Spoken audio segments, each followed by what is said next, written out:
श्री शिवाय नमस्तुभ्यम। महाराज, जैसा कि आप सभी जानते ही हैं कि 19 मार्च से चैत्र नवरात्रि प्रारंभ होने वाली हैं, जो कि 27 मार्च को समाप्त होगी।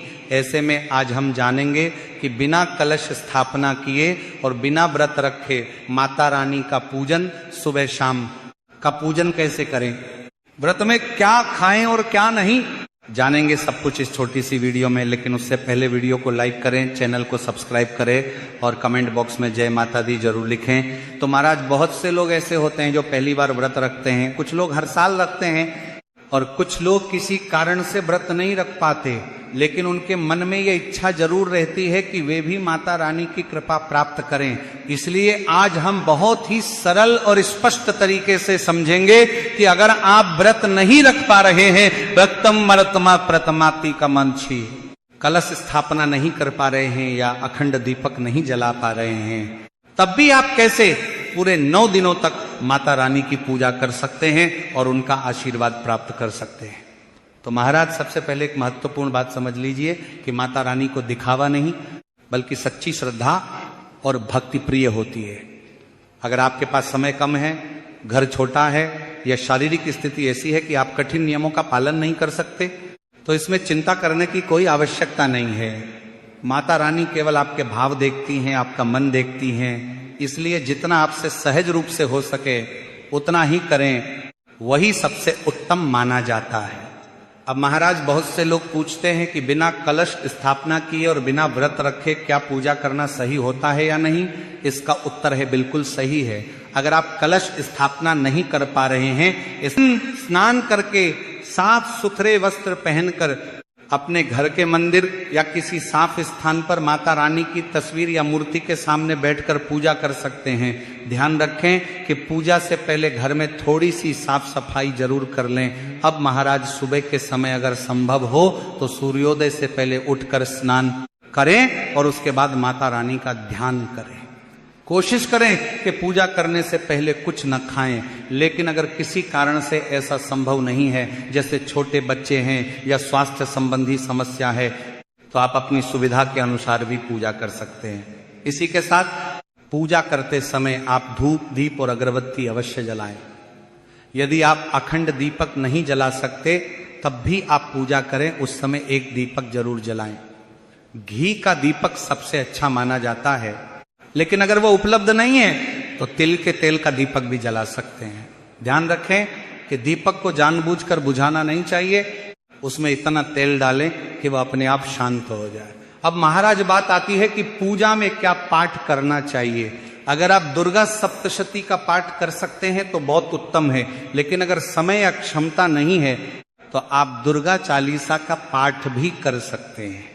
जो लोग ज्यादा देर तक बैठ नहीं सकते, बुजुर्ग हैं या जिनको कमर में दर्द रहता है, वे भी आराम से बैठकर छोटा पाठ कर सकते हैं। सबसे जरूरी बात यह है कि पाठ करते समय मन शांत और एकाग्र होना चाहिए। पूजा के दौरान माता रानी को सिंदूर, लाल फूल और भोग अवश्य चढ़ाएं। अगर लाल फूल उपलब्ध नहीं है तो जो भी साफ और सुगंधित फूल मिल जाए वह अर्पित कर सकते हैं। भोग में आप मिश्री, बताशा या कोई भी साधारण मिठाई चढ़ा सकते हैं। एक छोटी सी बात का विशेष ध्यान रखें कि भोग में प्रतिदिन 1 लौंग और 1 इलायची अवश्य डालें, यह बहुत शुभ माना जाता है। इसी के साथ महाराज, सुबह और शाम दोनों समय आरती करना बहुत अच्छा होता है। आप जय अम्बे गौरी जैसी आरती गा सकते हैं और साथ में कपूर से आरती करें तो और भी उत्तम माना जाता है। कपूर जलाने से वातावरण भी शुद्ध होता है और सकारात्मक ऊर्जा बनी रहती है। यदि संभव हो तो पूरे घर में कपूर की धूनी भी दे सकते हैं। अब एक और महत्वपूर्ण बात जो बहुत लोग पूछते हैं कि पूजा करते समय हमें कैसे बैठना चाहिए, तो ध्यान रखें कि कभी भी खड़े होकर पूजा पाठ नहीं करना चाहिए। हमेशा नीचे आसन बिछाकर बैठें। अगर आपके पास नया आसन नहीं है तो कोई साफ पुराना कपड़ा भी उपयोग कर सकते हैं, उसे धोकर साफ करके आसन के रूप में इस्तेमाल करें। जरूरी नहीं कि हर चीज नई ही हो, साफ और पवित्र होना ज्यादा महत्वपूर्ण है। अब महाराज, आगे बढ़ते हैं और समझते हैं कि जो लोग व्रत रखते हैं या नहीं रखते, उन्हें खाने पीने में क्या ध्यान रखना चाहिए। सबसे पहले यह समझ लें कि व्रत रखने का तरीका हर व्यक्ति के अनुसार अलग अलग हो सकता है। कुछ लोग पूरे दिन उपवास रखते हैं और शाम को भोजन करते हैं, कुछ लोग केवल फलाहार लेते हैं, कुछ लोग दिन में 1 या 2 बार हल्का भोजन करते हैं। इसलिए आपको अपनी शारीरिक क्षमता के अनुसार ही व्रत रखना चाहिए। अगर आप व्रत रख रहे हैं तो सेंधा नमक का सेवन कर सकते हैं, मसालों में जीरा, काली मिर्च और हरी मिर्च का उपयोग कर सकते हैं। आप आलू, शकरकंद, मूंगफली, साबूदाना और विभिन्न फल खा सकते हैं। दूध, दही और सूखे मेवे भी व्रत में लिए जा सकते हैं, लेकिन लहसुन, प्याज और सामान्य नमक का उपयोग नहीं करना चाहिए। अब बात आती है साबूदाने की, जो कि बहुत लोगों के मन में सवाल पैदा करता है। बहुत से लोग व्रत में साबूदाने की खिचड़ी या खीर बनाकर खाते हैं। इसे सामान्य रूप से व्रत में स्वीकार किया जाता है, लेकिन ध्यान रखें कि यह एक प्रोसेस से बनकर आता है, इसलिए इसका सेवन सीमित मात्रा में ही करना चाहिए।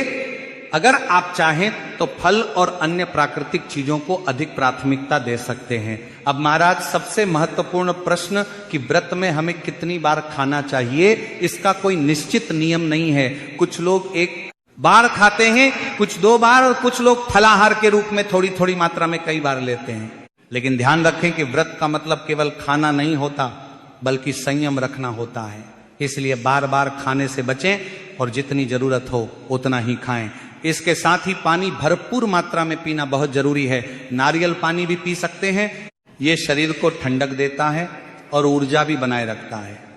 लेकिन कुछ घरों में नियम होता है कि नारियल पहले माता को चढ़ाया जाता है, उसके बाद ही खाया जाता है। तो आप अपने घर के नियम के अनुसार चलें। इस प्रकार आप चाहे व्रत रखें या न रखें, कलश स्थापना करें या न करें, अगर आप सच्चे मन से माता रानी की पूजा करते हैं तो उनकी कृपा आपको अवश्य प्राप्त होगी। सबसे जरूरी है आपका भाव, आपकी श्रद्धा और आपका विश्वास। माता रानी हमेशा अपने भक्तों की मनोकामना पूर्ण करती हैं, बस हमें सच्चे दिल से उनका स्मरण करना चाहिए। इसी के साथ महाराज, कुछ लोग दूसरों को देखकर बहुत कठिन व्रत शुरू कर देते हैं, लेकिन बाद में शरीर साथ नहीं देता और उन्हें परेशानी होने लगती है। इसलिए सबसे पहली बात, हमेशा यह ध्यान रखें कि व्रत कभी भी अपनी क्षमता से अधिक नहीं रखना चाहिए। भक्ति में मजबूरी नहीं होनी चाहिए, बल्कि सहजता होनी चाहिए। अब महाराज, हम ये समझते हैं कि व्रत रखने के अलग अलग तरीके क्या होते हैं। कुछ लोग ऐसे होते हैं जो पूरे दिन बिना कुछ खाए पिए रहते हैं और केवल शाम को भोजन करते हैं। कुछ लोग फलाहार करते हैं, कुछ लोग फलाहार करते हैं जिसमें वे फल, दूध, दही और हल्के आहार लेते हैं।